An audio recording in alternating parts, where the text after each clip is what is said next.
Assalamualaikum students. I am now presenting chapter 7 of White Dolphin by Gil Lewis. I'll first cover the main points of chapter 7. Kara goes to maths class and finds a new boy named Felix with cerebral palsy. Cerebral palsy is a physical disability, and following is the physical description of Felix from page 43. It looks like his face has dropped on one side. His left arm is twisted up against his chest and writhes around as if he can't keep it still at all. So his body posture is not balanced. He cannot maintain balance as far as his arms and overall body is concerned. He sits on a wheelchair and is physically disabled. Under the supervision of Mrs. Carter, the school plans to install special ramps and handrails to accommodate Felix's physical needs, which is his need of mobility. During the lunchtime in school, Kara confronts Jake with a white plaster on his nose.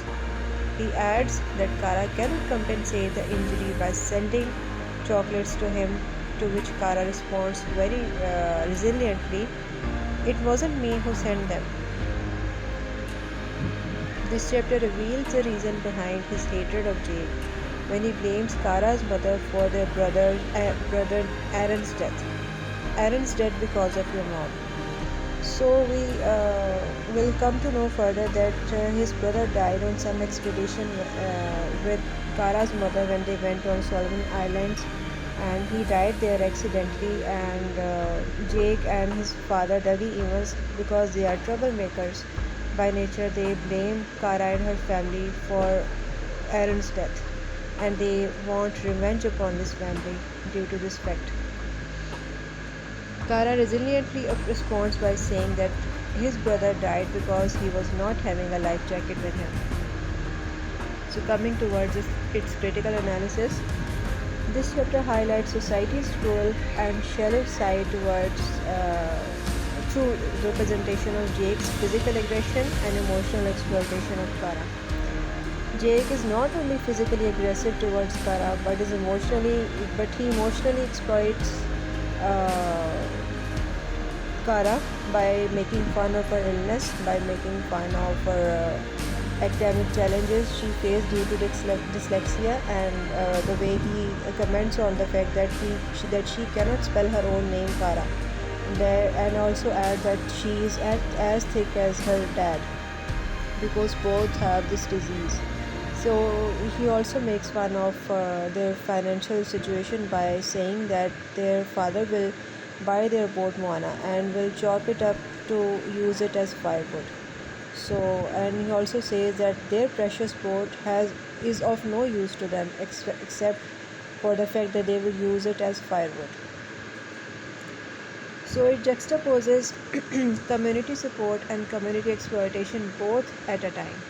Community support is shown through the school's plan to accommodate Felix's disability, and community exploitation is shown through Jake's bullies. So we get to know two different shades of the community. The positive shade is the community support, and the negative shade is the community exploitation. We also come to know Kara neither as a passive victim nor as a flawless hero. She is neither passive victim in a sense that she doesn't surrender and gives up, even in harder situations. She never changes her rules or preferences. She sticks to that no matter what happens. And she is not a flawless heroine type of a person because she has flaws in her personality, which are previously pointed out by Mrs. Carter, that no matter how hard her life is, she is not allowed to violate the rules and behave violently with other students. We also come to know, we come to know that Jake is not one-dimensional bully, but a grieving sibling, and his hatred is not just because he is a troublemaker, but due to his family trauma, which is his brother's death. We come to know that both of these families have this family conflict which arise from the past family traumas. So the novelist, includes foreshadowing as a literary technique in this novel. Foreshadowing is a device used to indicate future events in the story. The example is Jake hints at impending threats to Kara's family by saying, "Soon you and your dad will have nothing left." It already is clear through their life because Kara has lost her mother. They don't live in their own home, and soon they will lose their boat too.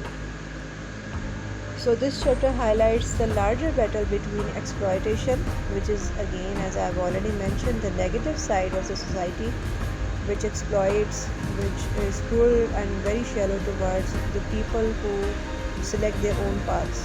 And the example, the evidence is Jake and Becky Evans. Both are troublemakers.